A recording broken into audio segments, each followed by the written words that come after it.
सच्चिदानन्दरूपाय विश्वोत्पत्त्यादिहेतवे तापत्रयविनाशाय श्रीकृष्णाय वयं नमः।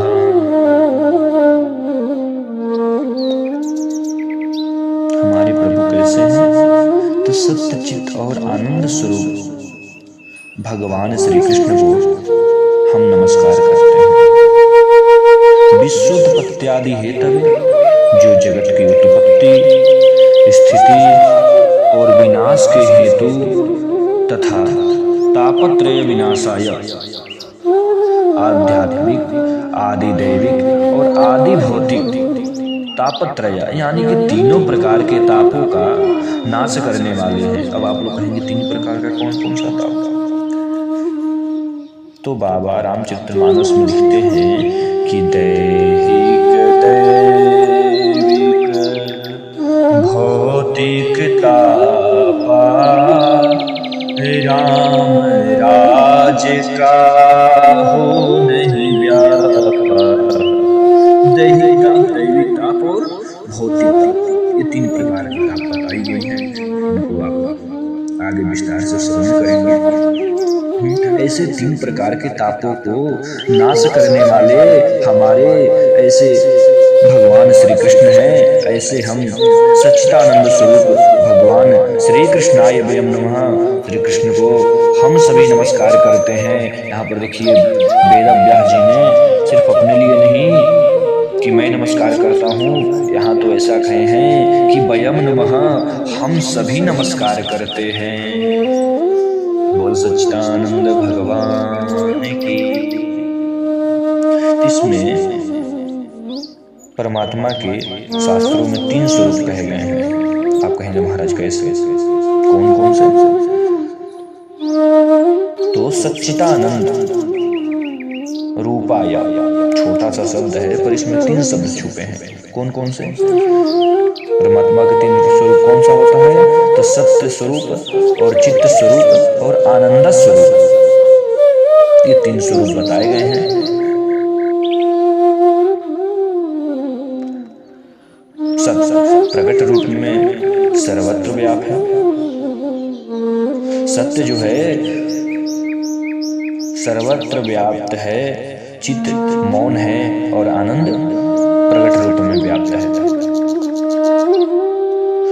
जड़ वस्तुओं में सत्य तथा चित्त दिखाई देता है, परंतु आनंद दिखाई नहीं देता है।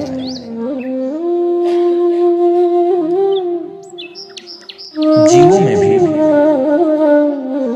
सत्य व चित्त दिखाई देता है, परंतु आनंद प्रकट रूप से रहता है। वैसे तो आनंद जीव के अंदर ही है, परंतु प्राणी जो हैं, जो मनुष्य हैं, आनंद को बाहर के पदार्थों को समझते हैं। जैसे कि धन में, खाने पीने में, कि बढ़िया उनको चकाचक भोजन करा दिए तो सोचते वो आनंद आ गया। धन आदि में ही खोजने लगते हैं, उनको ही समझते हैं कि यही आनंद, इससे बड़ा कोई आनंद नहीं है। आनंद तो इसका अपना स्वरूप है। अपने अंदर के आनंद को जीवन में किस प्रकार प्रकट करें, किस प्रकार से समझें, इसकी शिक्षा तो हमें श्रीमद् भागवत कथा श्रवण करने मात्र से ही प्राप्त होती है। श्रीमद् भागवत कथा का रसस्वादन करने से, रसपान करने से ही पता चलेगा कि आनंद का परिभाषा क्या है, आनंद का किसे कहते हैं।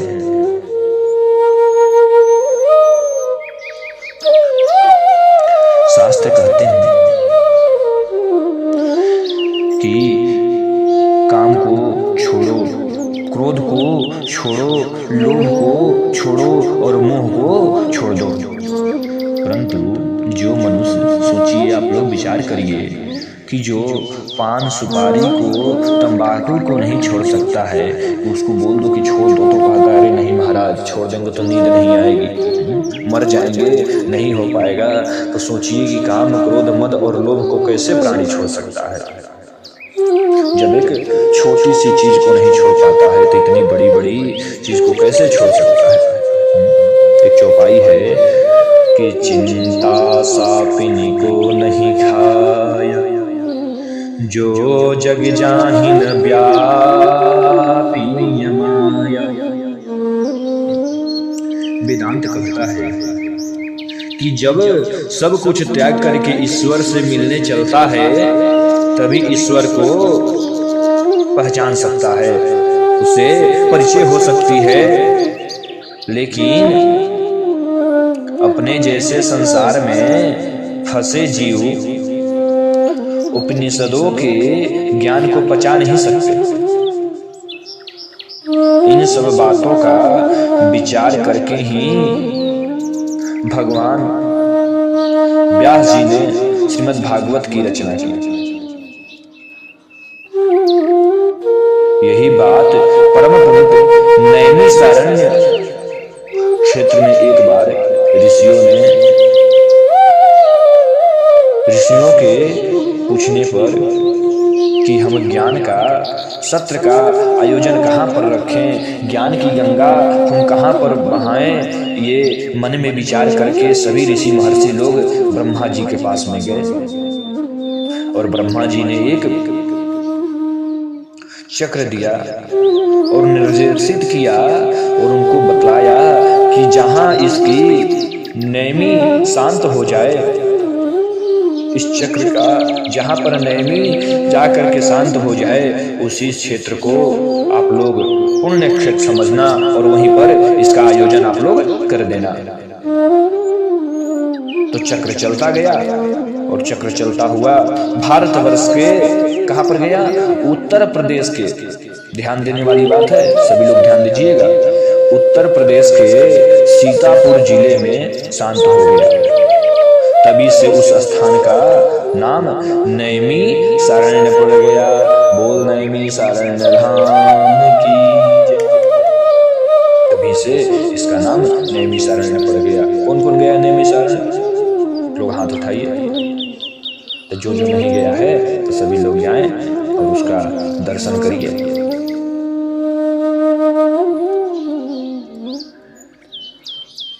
श्री सूत जी महाराज वहीं पर व्यासासन को अलंकृत करते हुए, सजाते हुए, सजा करके अलंकृत करते हुए श्री हरि की अमृतमयी कथाओं को, प्रभु का लीलाओं का वर्णन करते हुए, कथाओं के रसस्वादन के कुशल श्री शौनक आदि ऋषियों के समक्ष वर्णन करते हुए कहने लगे कि कलयुग में प्राणियों को घर बार का त्याग करके जंगल में जाने की आवश्यकता नहीं है। जो सतयुग द्वापर में बड़े बड़े यज्ञ करने से, बड़े बड़े तप करने से जो फल मिलता था, वो अब कलयुग में घर छोड़ करके जाने से नहीं। देखिए गोस्वामी तुलसीदास जी रामचरितमानस में कहते हैं कि कलयुग के नाम अधारा, सुमिर सुमिर नर उतरहि पारा। कलयुग केवल नाम है। अगर आपको पार जाना है, कलयुग से बचना है, तो भगवान श्री हरि का नाम जपो, भगवान श्री कृष्ण का नाम जपो। सीताराम सीताराम, राधे श्याम राधे श्याम, भगवान का हमेशा स्मरण करते रहो, भगवान का हमेशा जप करते रहो। इससे बड़ा कोई तपस्या, इससे बड़ा कोई यज्ञ नहीं है। पर ये कहाँ कोई कर पाएगा? यहाँ व्यास जी भी कहते हैं कि जंगल में जाने का आवश्यकता नहीं। आप लोग कहेंगे महाराज कैसे? पांडित का तो महर्षि लोग जाते थे। तो कहते हैं यहाँ पर कि गोपियों ने क्या घर को छोड़ा था? घर को छोड़ करके वन में गई थी? नहीं, फिर भी उन्होंने भगवान श्री कृष्ण का प्राप्ति हुआ। ईश्वर का प्राप्ति के निमित्त यही है कि भाव होना चाहिए, अपने प्रति भाव होना चाहिए। देखिए भाव पर ही प्रसंग में याद आ गया कि एक सेठ जी थे। तो सेठ जी बड़े लालची थे, बहुत कंजूस थे कि हमसे 1 रुपया खर्च ना हो जाए, हमसे 1 रुपया खर्च ना हो जाए। मंदिर में जाते थे तो पूजा भी करते थे तो भाव से ही आंख बंद कर लेते थे। हम रोली चढ़ा रहे हैं तो हम फूल चढ़ा रहे हैं, तो हम पान चढ़ा रहे हैं, तो हम स्नान करवा रहे हैं। बस मन ही मन सोचते रहते थे मंदिर में भगवान के सामने खड़ा होकर के। एक दिन ऐसे ही दूध का भोग लगा रहे थे तो बोले कि दूध है, इसमें चीनी डाल रहे हैं। फिर जैसे ही हाथ डालकर चीनी ज्यादा हो गया तो भगवान ने हाथ को पकड़ लिया। कह रही ये क्या, मैं तो विभोर हो गया भाव में। तो देखिए भगवान को भाव विभोर होना चाहिए, भगवान के प्रति भाव होना चाहिए अपने से। भगवान भोग के लिए और उसके लिए पीछे नहीं रहते हैं। भक्त और भगवान का आपसी मिलाप होना चाहिए। तो गोपी बन नहीं गई थी तो भी प्राप्ति हुआ। ईश्वर प्राप्ति के निमित्त यही है कि भाव की महत्ता विशेष रूप से प्रतिपादित है।